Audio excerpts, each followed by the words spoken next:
multiple witnesses. People saw these phenomena right over their heads. In one case, an entire family. They thought that these creatures were coming from outer space. In another, an entire airport. These pilots had never seen anything like that before. And then an entire city. And they were absolutely terrified. The Phoenix Lights. Do we now know exactly what an entire city witnessed? So you have to ask yourself this question: how long have we been kept in the dark? Chicago's O'Hare Airport. Does new information tell us what really took flight? There was this effort to cover it up. The Kelly Hopkinsville incident. Do new explanations shed light on what really happened? There was a standoff for 3 hours. With many witnesses comes many theories. They had no idea what these were. What's going on? Now, new information is bringing us closer to solving these American mysteries.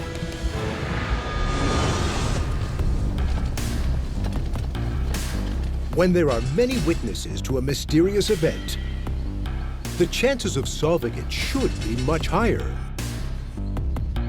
But some incidents, even decades old, still remain unsolved. One such case involves a rural family in Kentucky. The Kelly Hopkinsville encounter is one of the greatest mysteries in the paranormal field. They claim their home was besieged by unknown entities. Oh, there's someone over there too!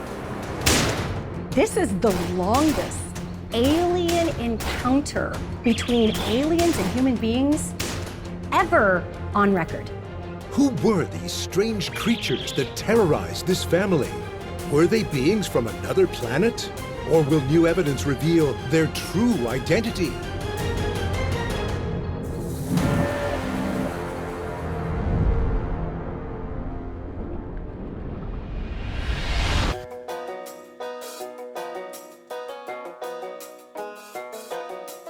August 21st, 1955, Hopkinsville, Kentucky. A group of friends and family members have gathered at the Kelly farmhouse for a little R&R. It was really quite a few people. Some children of various ages, including older ones who had spouses, and a visiting couple. The men were going to go to work the following day, and they brought their wives with them so that the women could stay together. And one of the men stepped outside to pump himself a glass of water, and he saw a disc-shaped craft come in for a landing in a gully on the outskirts of the farm. He sees something and he, comes in and is telling everybody that he sees this mysterious craft. And it was like this huge thing. I don't know what it was, but it had these He was kind of the storyteller of the family. lights shining everywhere. You just need to take a deep breath. I'm feeling fine, but I'm telling you, there's something out there. Nobody believed that he had actually seen this. We saw something flying around. You guys gotta believe me. There's something out there.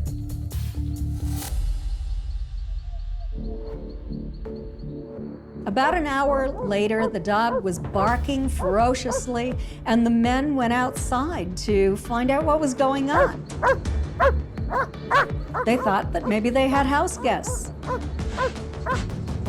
And then they noticed that there are these strange creatures, small creatures, 3.5 feet tall. These creatures have long arms with talons on them and long pointed ears. They aren't walking, but they're floating.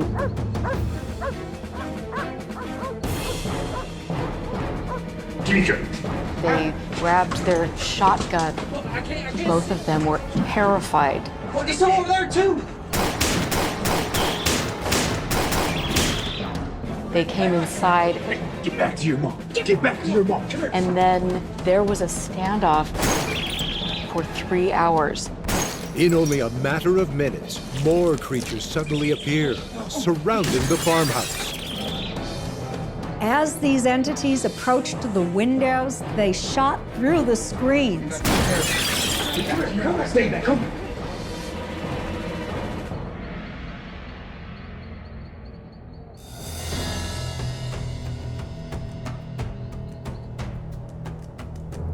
So these people used tons of shotgun shells to hold off these beings for 3 hours?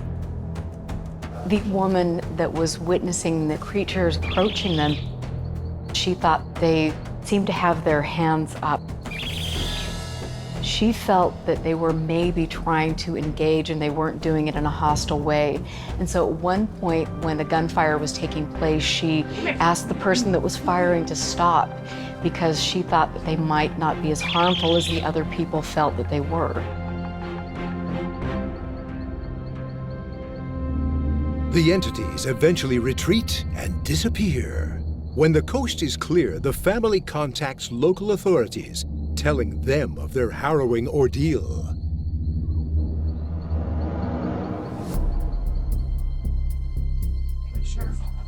The police, the military, and the sheriff's department went back to that home.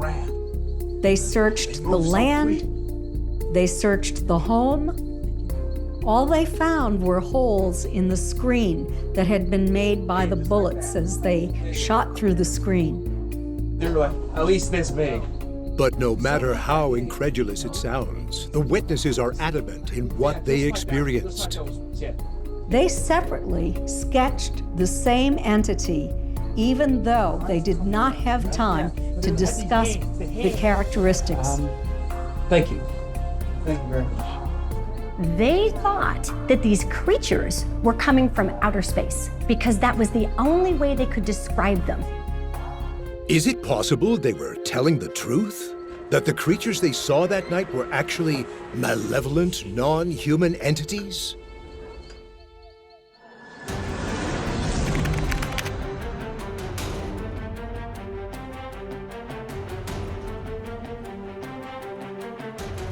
One might think that these were a bunch of crazy, uneducated, superstitious, moonshine-drinking people. Well, they had an alien encounter. An unidentified flying object landed on the Kelly farm that night. These non-human entities came from that craft that had landed. As an investigator who has seen sufficient evidence to believe that we are being visited by an advanced civilization who fly in these disc-shaped craft, who carry entities that are non-human, I suspect that this is what might have happened at that ranch. These creatures were nothing like we have seen on Earth. We don't have anything on this planet that has long claws or talons, eyes like this. I have interviewed more than 1,000 experiencers. Hey, just like that. This description has been given to me over and over again throughout the years of my investigation of similar cases. In the same time frame, in the 50s, there were humanoid reports like this over in France and in South America. So there were reports and cases all over the world. Further proof that what the family saw were alien beings was the keen interest in their case by the top-secret government program entitled Project Blue Book. The United States Air Force at the time had a program, Project Blue Book, set up specifically to research and investigate UFOs. Something like this comes to their attention, of course they're going to take a look. Why not? Dr. J. Allen Hynek, who was the astronomical consultant to Project Blue Book, did an investigation of the event itself and stated that it was carried as unidentified in Project Blue Book files.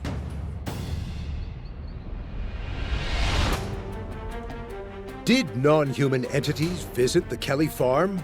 Or will another theory solve this decades-old mystery? I spoke to the state trooper who actually was at that scene, and he told me he thought that the story came out of a bottle.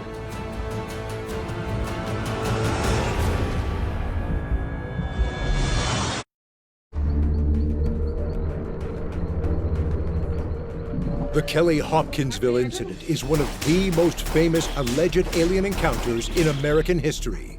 But many experts think the testimonies of the eyewitnesses cannot be trusted. The Hopkinsville/Kelly story is really a study in silliness.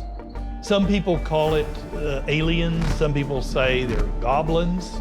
Really?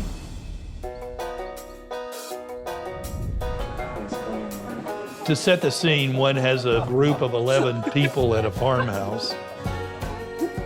And that situation was perhaps complicated a little bit by drinking going on.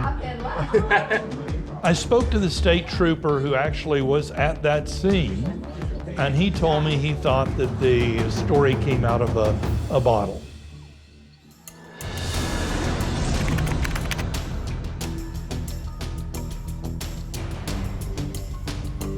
And indeed, the people the next day that arrived on the scene did notice some beer cans in the trash. But why aliens?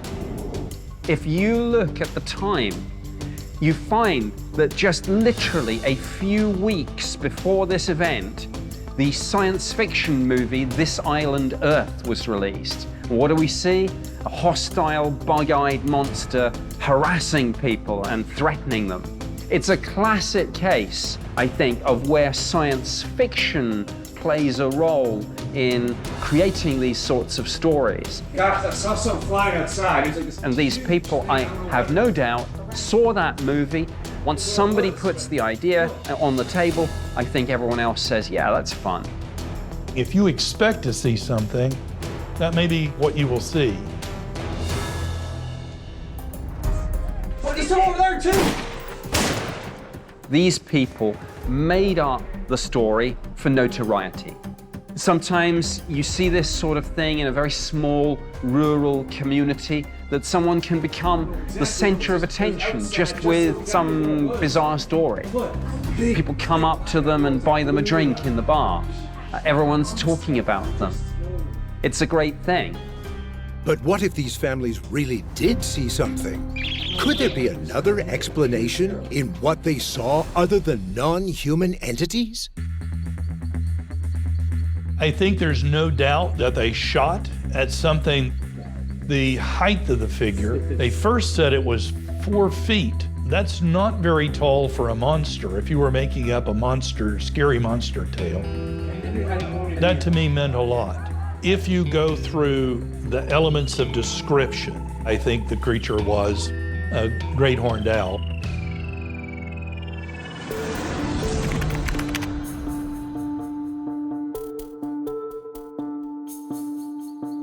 Great horned owls are one of the largest of its kind, with huge wingspans. They are native to the Americas with a sizable population in Kentucky, the location where the alleged alien encounter took place. Could this be what they saw? They were describing great horned owls.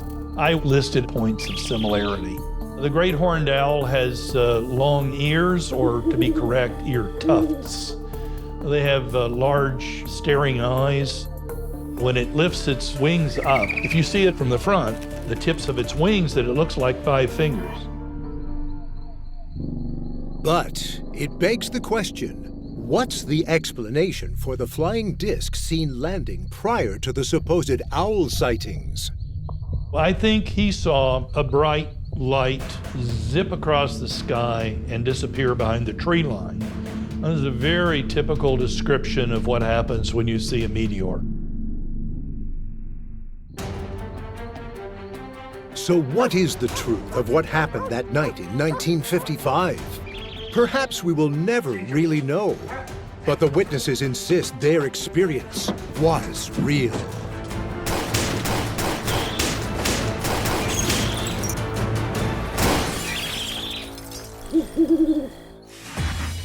40 years later, after the Kelly-Hopkinsville event, and 2,000 miles away, there was a mysterious event that will go down as the largest mass sighting of a UFO in American history.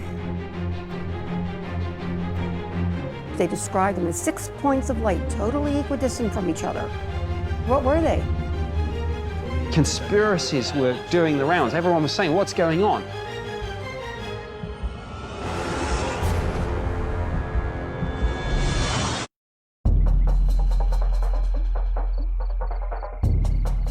In 1997, a now infamous event occurred over Phoenix. Thousands of residents witnessed a formation of strange lights moving slowly in the sky above the city. Oh my God. This mysterious event is now famously referred to as the Phoenix Lights Incident. One of the most incredible mysteries in modern times is the Phoenix Lights mass sighting. People saw something unusual and they didn't know what it was. So you have to ask yourself this question. How long have we been kept in the dark?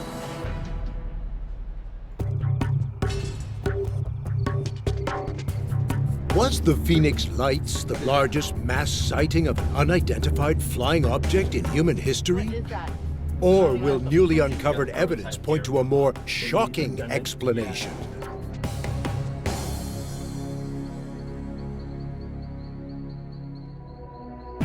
Just after 8 p.m. on March 13th, 1997, Phoenix residents noticed something strange hovering over the city. Witnesses described 5 or 6 amber color lights in a massive V shape. People describe it as being about a mile in diameter. The craft flew slowly over Phoenix. It was seen by hundreds of thousands of people. Hi, yes. Yes, we've had a few calls, yeah. The National UFO Reporting Center in Washington, D.C., which collates UFO sightings, received an astonishing 700 calls from frantic eyewitnesses, the most reports they had ever received for a single sighting since they formed back in 1974. One witness was so astonished by what she saw, she gave up her medicine practice to uncover the truth of the inexplicable event. It really set me on a journey to try to find a logical source and meaning for what I had witnessed. There were 6 points of light totally equidistant from each other, massive span over a mile wide. These giant orbs, these balls of light, seemed to be attached to something, boomerang or triangle shaped, and I tried to take everything in mentally, the size, the shape, the color. They were definitely oval shaped, like an egg on its side, and there was a uniform amber color, and it didn't glare at all. I felt compelled to document them on film, and here I'm photographing this while it's happening. The entire thing elevated slowly and then moved in synchrony behind South Mountain, south of the airport. What were they? There was no explanation. What is that? The story gets even weirder when later that same evening, the same unexplained phenomena reappears over Phoenix. The Phoenix Lights actually occurred in 2 installments. About 8:30, people saw bright lights. See that? On the second part of Phoenix Lights, which occurred around 10 o'clock at night, there were 2 totally different episodes.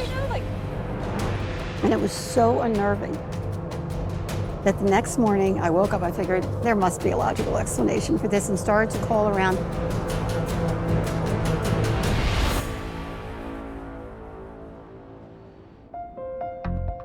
Dr. Lin meets with government officials, but her photographic evidence of the massive V-shaped craft with luminous orbs is met with bewilderment.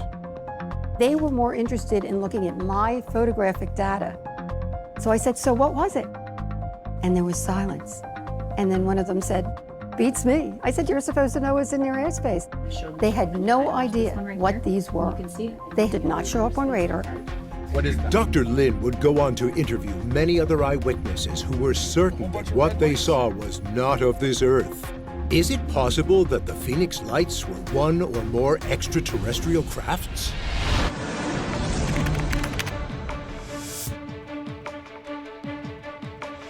I think the size of the craft that people describe as a triangular shape That would suggest that this was an extraterrestrial craft.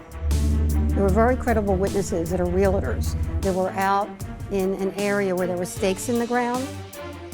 The craft that they saw that was right above them was actually 2 miles wide. People saw these phenomena right over their heads and looked into these giant wells, or what they called canisters, of spinning energy. It didn't reflect down. And some people saw these orbs detach from the craft itself, go out into the environment and redock with it later. Some people saw these craft take off at blink speed without even dispersing the air. There was no sound at all. Our solar system is only 4 to 6 billion years old. It's a very young solar system.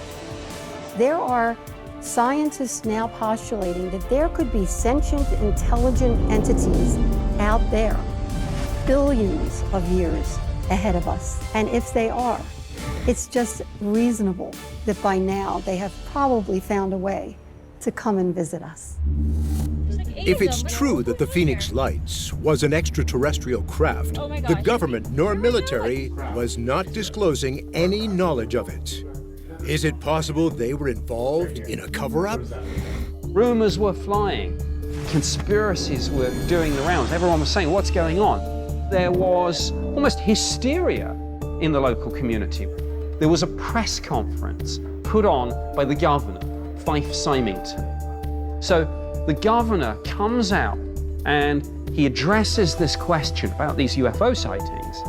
And then he says, I am now able to reveal the culprit. And he brings out his own chief of staff dressed in an alien suit. Well, of course, there's laughter, there's hilarity. He's made a joke of it. In a bizarre turn of events, years later, Governor Symington would admit that he too witnessed the Phoenix Lights.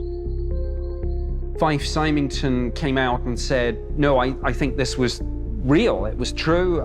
He thinks there was something otherworldly about this. If the governor's confession is authentic and that the Phoenix Lights was indeed an extraterrestrial craft, then why did he wait so long to go make it public? He was probably approached. He was told that he needed to keep this thing under wraps. Many government officials have to this whole phenomenon because there is fear on behalf of some authorities that people would panic. But is it possible there is another less outlandish reason why they would be covering it up? The Phoenix Lights may have a more alarming origin. They just wanted to judge people's reaction to it, see how they would respond, see if there would be an all-out panic.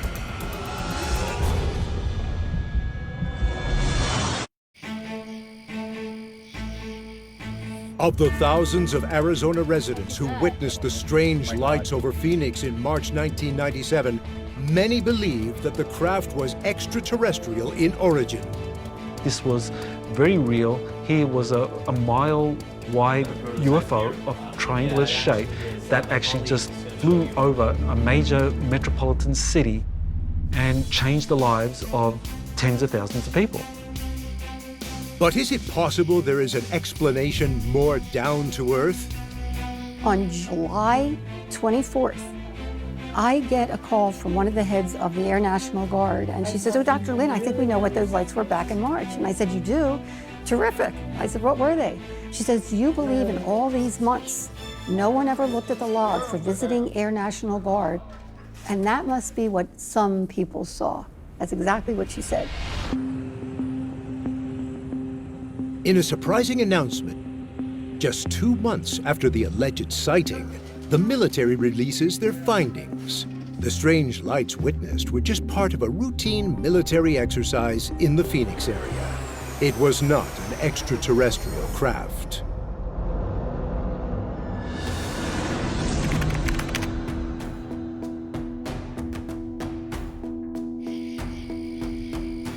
Phoenix Lights was a genuine mystery at the beginning.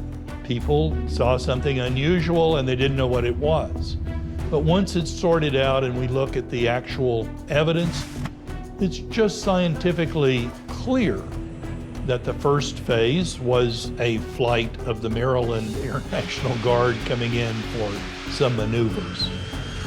And the second part of Phoenix Lights, which occurred around 10 o'clock at night, the planes flew in, chevron formation, and then they dropped these flares on parachutes. The second event almost certainly involved flares.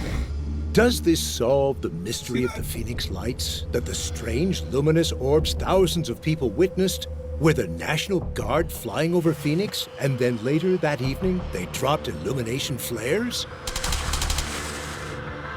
It's very common for planes to drop flares, and they drop them on parachutes so they will hover in the air a longer time. It's just scientifically clear that the first phase was a squadron flying in, and the second was a parachute flare drop. End of case. So who is telling the truth? Was it, as the military said, illumination flares, or as the thousands of witnesses claim, that it was an extraterrestrial craft? Or is there another possibility that the Phoenix Lights may have been a top-secret military social experiment?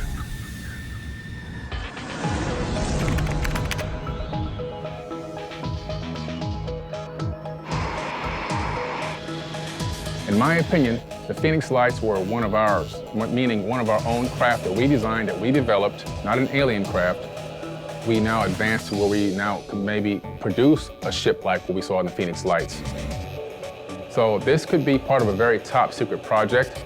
And the reason why I believe that the Phoenix Light craft is most likely one of ours, meaning created by humans here on Earth, is because when you look into some of the already declassified military documents, you find a lot of these delta wing and triangular shaped craft already in existence way back since the 1940s. It is now well known that the U.S. military has been pouring billions of dollars into experimental aircraft with high-tech propulsion and energy systems at the cutting edge of technology. You'll notice that a lot of military craft are shaped like triangles. And there's a couple of reasons why. They fly at very, very high speeds, which requires a lot of strength. Otherwise, the wings would just flip right off. There have been sightings of it in many other places where these triangular craft with these lights underneath have been recorded doing different types of maneuvers. If this was a top-secret U.S. man-made craft, a question arises. Why would the military fly it over a major city and be so exposed?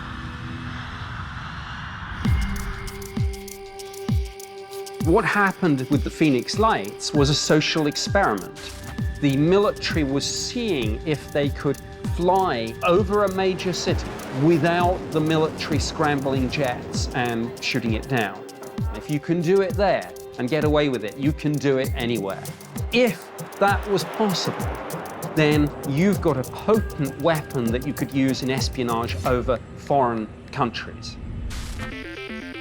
It's an astonishing claim that on March 13th, 1997, Phoenix residents were human guinea pigs unwittingly participating in a top-secret social experiment.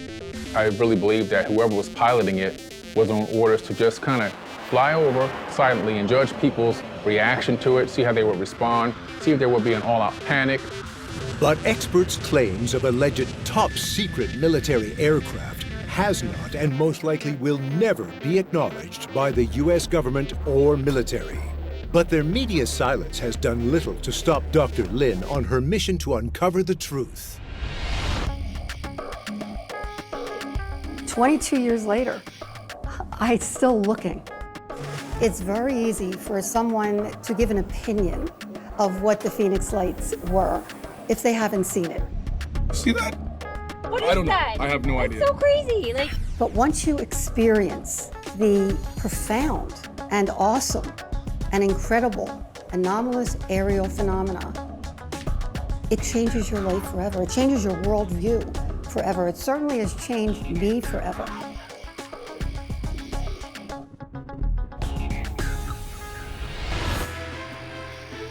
The Phoenix Lights wouldn't be the last mass UFO sighting.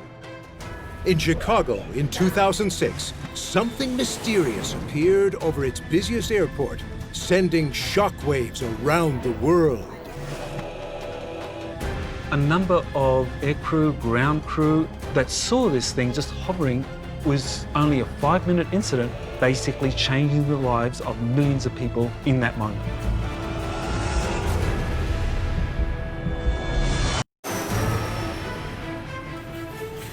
On November 7th, 2006, an extraordinary event happened over Chicago's O'Hare Airport.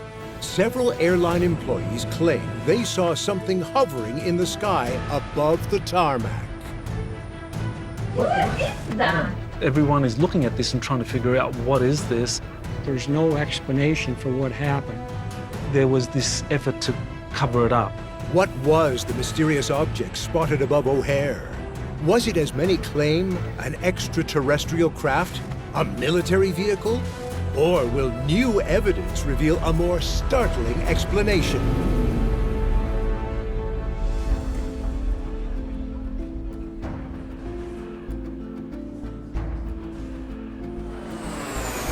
Chicago, November 7th, 2006. O'Hare International Airport is the third largest hub in America, with direct flights to over 217 destinations around the world. But at 4:15 p.m., something appears above the airport, not on their flight roster. These people, a ground crew pushing a plane back from a gate, and some pilots, they saw what appeared to be a gray hazy disc hanging below a level stratus layer. People saw this saucer-shaped craft hovering over the terminal for about 5 minutes. Everyone is looking at this and trying to figure out what is this, and it shouldn't be there. We've got baggage handlers, we've got pilots, and they are saying, we are seeing something unidentified right over gate C-17. What's going on? Witnesses estimate that the disc-shaped object is about 1,500 feet above the airport. After only a few minutes, the object disappears. Basically, it just shot up at a very tremendous speed through the clouds, leaving a big hole in the clouds. These pilots genuinely had never seen anything like that before. This was something incredibly unusual. If you've got an unidentified object in international airport airspace, you've got a problem. They had to shut down operations for a while to figure out what this was. Nobody has procedures what to do if you see a UFO above your airport.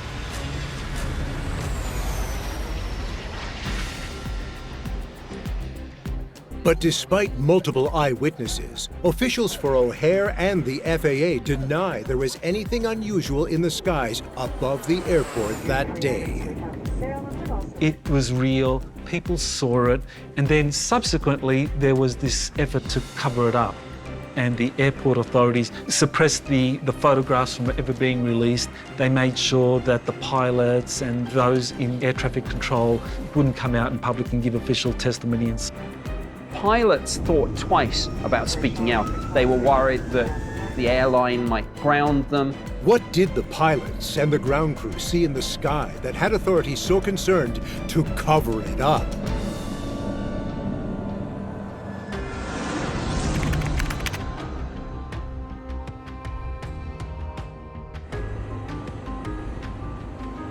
It was a very large, metallic-looking flying saucer-shaped device. I think it probably was an extraterrestrial craft. I believe that the Chicago O'Hare object was a real, unidentified flying object. Every witness did have one common thing. The object made no sound. And it was spinning, too. People saw it spinning. That's significant. And people are saying, wow, this must be an extraterrestrial because I've never seen that before. I don't believe it was anything from this planet. Evidence of this is the speed in which the craft flew up after hovering over the airport. We estimated the speed of it at 2,000 feet a second. I mean, that's from 0 to 2,000 feet a second, which equates almost to Mach 2, twice the speed of sound. If you go from 0 to 1,200 miles an hour in a second, you're going to get crushed. It's going to be a G-force astronomical proportions. What human aircraft could do that? If the craft was extraterrestrial in origin, Why would this advanced alien species choose one of the biggest airports in the world to reveal themselves?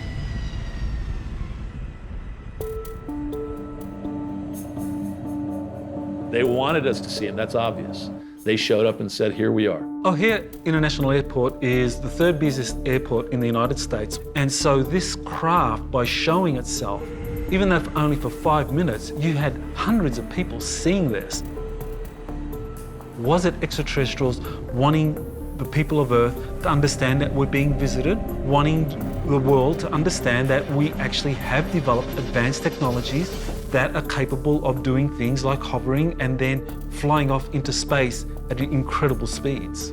Many believe this brazen display of superior technology was seen as a not-so-subtle threat by government authorities. Could this explain the cover-up?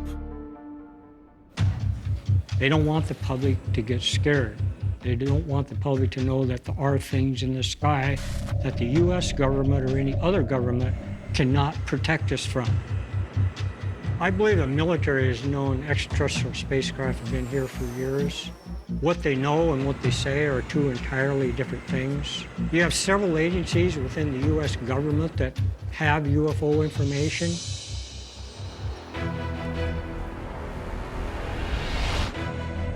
But not everyone is convinced that what witnesses saw above O'Hare Airport was an extraterrestrial craft. Could new evidence shed light on its true origin? The United States is not the only one with advanced aerospace technology. This thing imposes itself on U.S. airspace. This was a group that wanted to make a powerful statement.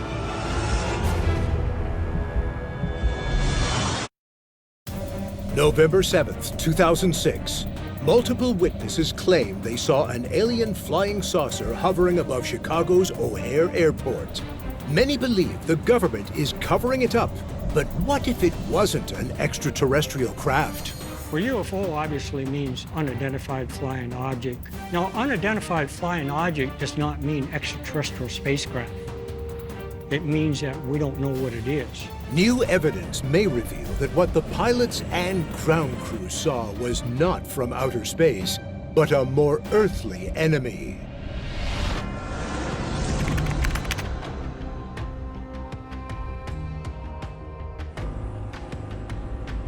The United States is not the only one with advanced aerospace technology. We have to be worried about Russian stealth technology and Chinese stealth technology. They probably have some little tricks up their sleeve that we don't. It's certainly quite reasonable to believe that these two countries have advanced programs as well. Not be impossible for them to send something of strategic reconnaissance device in our airspace. Some experts believe the O'Hare craft may have been an attempt by other countries to show off their superior technological capabilities.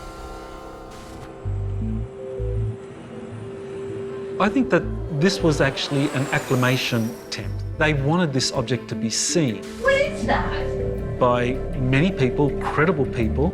They wanted to show that over very sensitive airspace, because airports, I mean, you cannot just fly in a craft into an airport. The fact that this thing imposes itself on controlled U.S. airspace, it is interesting that more people didn't freak out about this thing violating airspace. But it raises a question. Why wouldn't the U.S. government acknowledge their airspace was breached by a foreign enemy? To admit there's a technology out there that you don't understand or have the ability to deal with, that's a problem. When you admit a weakness, the enemy knows they can capitalize on it. But both the Chinese and Russian government deny they were behind the O'Hare craft. So, if it wasn't an aircraft of a known enemy, what did witnesses see hovering over Chicago's O'Hare that day?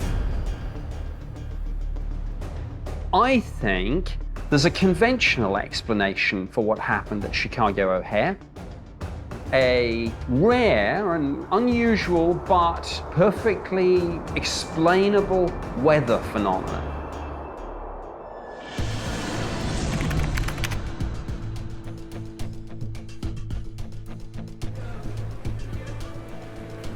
In fact, after they conducted their investigation, The FAA concluded that the circular object seen over O'Hare was just a hole in the cloud. Witnesses mentioned that there was a saucer-shaped hole in the clouds above O'Hare.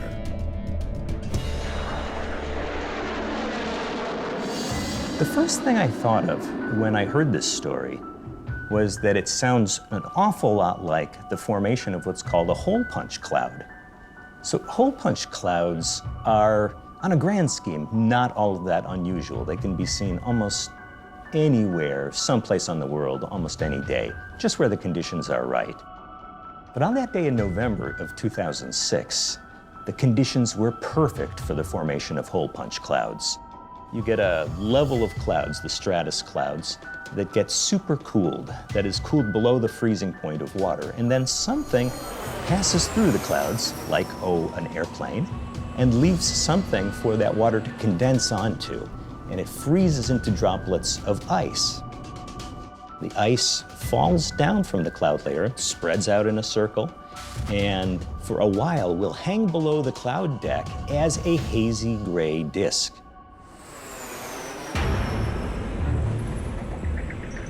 In the early reports, nobody saw this disk depart. They simply assumed they saw it there, and then it's not there, and then there's this hole in the clouds. It must have punched through. Now, number one, the physics doesn't work that way. You get a big disk punching through the clouds, you're gonna get this big spiraling draft, not just a Wile E. Coyote hole punched in the clouds there.